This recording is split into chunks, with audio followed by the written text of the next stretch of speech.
एक साहूकार था जय हो। जिसके 7 बेटे और 7 बहुएं थी। दिवाली से पहले कार्तिक बदी अष्टमी को सातों बहुएं अपने एकलौती ननंद के साथ जंगल में जाकर खदान में मिट्टी खोद रही थी। वहां पर साहू की मांद थी। मिट्टी खोदते समय ननंद के हाथ से साहू का बच्चा मर गया।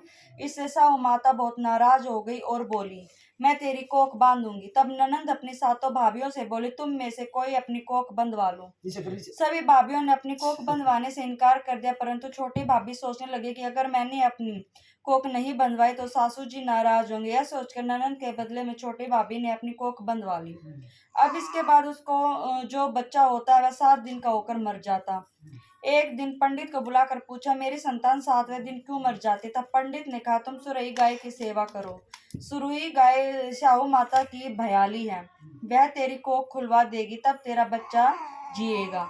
अब वह बहुत जल्दी उठकर चुपचाप सुरई गाय के नीचे साफ सफाई कर रहा था। सुरई गाय ने सोचा, रोज उठकर कौन मेरी सेवा कर रहा है, सो आज देखूंगी। गौ माता खूब सवेरे उठी, क्या देखती है कि साहूकार के बेटे की बहू उसके नीचे साफ सफाई कर रही है। गौ माता उससे बोली, क्या मांगती है? साहूकार की बहू बोली, साहू माता तुम्हारी भयाली है और उसने मेरी कोख बांध रखी है, सो मेरी कोख खुलवा दो। गौ माता ने कहा, अच्छा। अब तो गौ माता सबूतर पार साहूकार की बहू को अपनी भयाली के पास लेकर चली। रास्ते में कड़ी धूप थी, सो वह दोनों एक पेड़ के नीचे बैठ गई। थोड़ी देर में एक सांप आया। उसी पेड़ पर गारुड़ पंखनी का एक बच्चा था। सांप उसको डसने लगा। तब साहूकार की बहू ने सांप मारकर ढाल के नीचे दबा दिया और बच्चे को बचा लिया।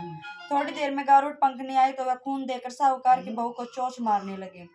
तब साहूकार की बहू बोली, मैंने तेरे बच्चे को नहीं मारा, बल्कि सांप तेरे बच्चे के करीब आया था, मैंने तो उससे तेरे बच्चे की रक्षा की है। यह सुनकर गारुड़ पंखनी बोली, मांग तू क्या मांगती? वह बोली, 7 समुद्र पार साहू माता रहती, इसमें हमें तू उसके पास पहुंचा दे। तब गरुड़ पंखनी ने दोनों को अपनी पीठ पर बैठाकर साहू माता के पास पहुंचा दिया। साहू माता उनको देखकर बोली, आ बहन, बहुत दिनों में आई है। फिर कहने लगी, बहन, मेरे सिर में जुएं पड़ गई हैं। तब सुरई के कहने पर साहूकार की बहू ने उसकी सारी जुएं निकाल दी। इस पर साहू माता प्रसन्न होकर बोली, तूने मेरे सिर में बहुत सलाई घेरी है, इसलिए तेरे 7 बेटे और 7 बहुएं होंगी।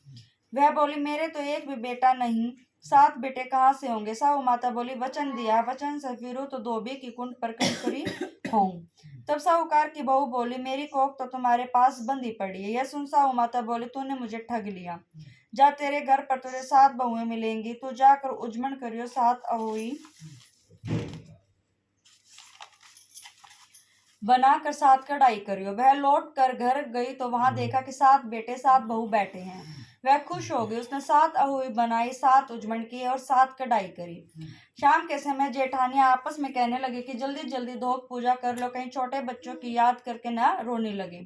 थोड़ी देर में उन्होंने अपने बच्चों से कहा, अपनी चाची के घर जाकर देखा हो कि आज वह अभी तक रोई क्यों नहीं। बच्चों ने आकर कहा, चाची तो कुछ मान रही है, खूब जुमन हो रहा है। यह सुनते ही जेठानियां दौड़ी दौड़ी वहां आई और आकर कहने लगी, तूने कोख कैसे खुलवाई?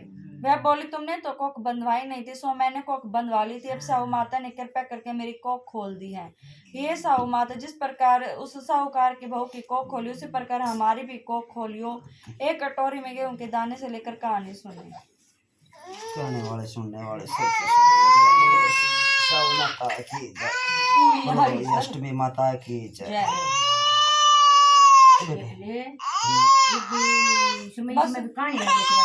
ले खड़े गई, ले ले ले बुखार है, दूध पिलाऊंगी। और कौन सी कहानी? देखिए बोला फ्यू लाइट साइड में देखिए वैसे होगी तो आरती होगी अष्टमी की। अच्छा ना आरती और बोल